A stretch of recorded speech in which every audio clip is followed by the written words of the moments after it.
হ্যাঁ হ্যাঁ নেব মা, আমার টিয়া রংটা বেশ পছন্দ। এই তো ময়নামতিও চলে এসেছে। তুমি চলে এসেছো?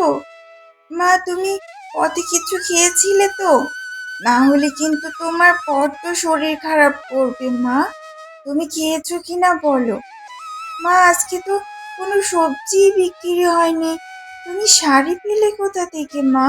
আমি সবজি বিক্রি না করতে পেরে ক্লান্ত হয়ে যখন ভাঙা কুয়োটার পাশে গিয়ে বসেছি, ঠিক তখন ব্রহ্মদত্তি আমার সামনে প্রকট হলো। তারপরে এই শাড়ি তিনটে দিয়ে বলল, তোমার তিন মেয়ের মধ্যে কেউ আমাকে যদি বিয়ে করে তবে তোমাদের খাওয়া পড়ার সব দায়িত্ব আমি নেব, সব কষ্টের অবসান ঘটবে।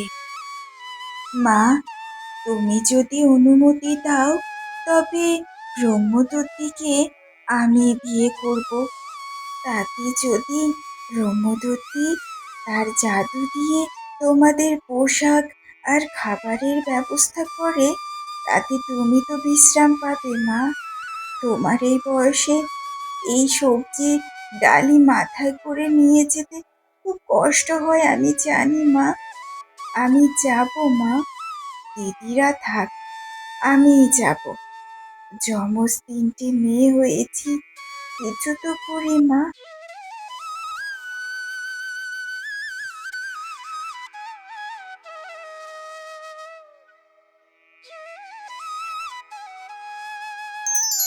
ওমা, এ কি? এই যে গোলা ভরা খাবার, এত খাবার কোথা থেকে এলো? কে দিল? ও, মনে হয় ওই ব্রহ্মদত্তি দিয়েছে, তার জাদু দিয়ে আমি যে বিয়েতে রাজি হয়ে গেছি। সে খুশি হয়ে বোধহয় এই গোলাটা পাঠিয়েছে। যাই, তাড়াতাড়ি কাপড়টা পরে নে, আবার তো যেতেও হবে। মাকে তো বলে দিলাম, কিন্তু আমার যে বড্ড ভয় করছে। বাহ, আমার তিনটি যমজ মেয়েকে কত সুন্দর লাগছে দেখতে। মা ময়নামতি, তুই সকাল সকাল থাকতে বেরিয়ে পড় মা, ওদিকে আবার সন্ধ্যা লেগে যেতে পারে। তাড়াতাড়ি বেরো মা। তুই আমার কথা ভেবে রাক্ষসকে বিয়ে করতে রাজি হলি মা? তোর ভালো হোক মা, তোর ভালো হোক। মাকে তো বলে আসলাম, কিন্তু এই জঙ্গলে তো বড্ড ভয় লাগছে আমার।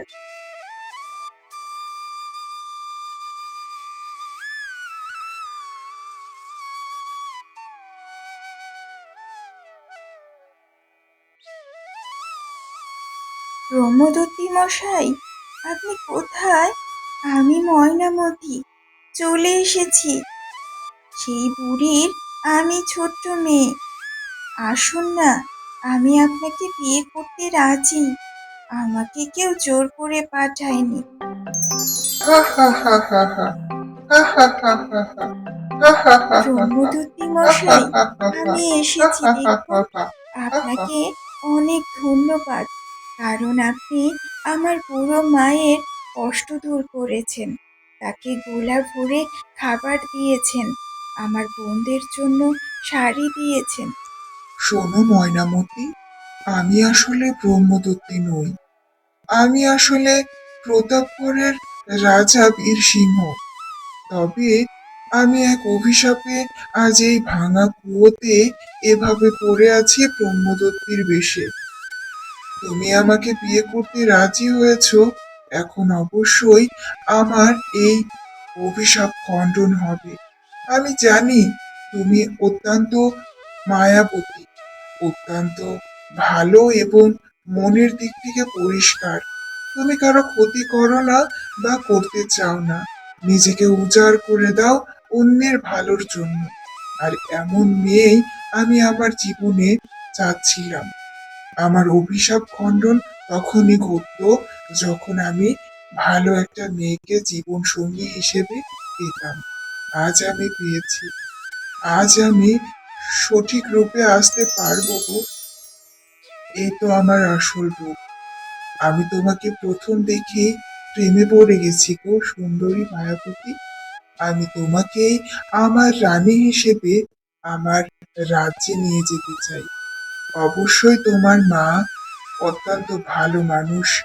তিনি আমাকে অনেক দিন বাদে কিছু খেতে দিয়েছিলেন এবং আমি তার দুঃখের কথা সব কিছু শুনেছি। চলো এবার বুড়ি মায়ের কাছ থেকে বিদায় নিয়ে তারপরে আমরা প্রতাপগড়ের উদ্দেশ্যে রওনা হব। সেখানে গিয়েই আমাদের বিয়ে সম্পন্ন হবে। বুড়িমা, আপনাকে অত্যন্ত ধন্যবাদ। আপনাকে যেভাবে কাজ করতে বলেছিলাম আপনি সেভাবেই করেছেন। আপনার মেয়েকে পেয়ে আমার জীবন ধন্য। আমি ময়নামতিকে আমার রানী করে আমার সাথেই রাখতে চাই। আপনি আশীর্বাদ করুন বুড়িমা। এই দিদি, দেখলি ময়নামতির রাজার সাথে বিয়ে হয়ে গেল। গেল তো ওই রাক্ষসটাকে বিয়ে করতে, হয়ে গেল রাজার সাথে বিয়ে। এবারে আমাদের কি হবে বলতো দিদি? আমি জানতাম রে মা, তোর ভালো হবে। আমি জানতাম যে ছোট্টবেলা থেকে অন্যের কষ্ট দেখে সহ্য করতে পারে না, অন্যের জন্য নিজের সবটা বিলিয়ে দেয়, তার ভালোই হয়। উপরওয়ালা তার ভালোই করেন। তোর ভালো হোক মা, তোর ভালো হোক। তুই সুখী হ, সারা জীবন সুখে থাক।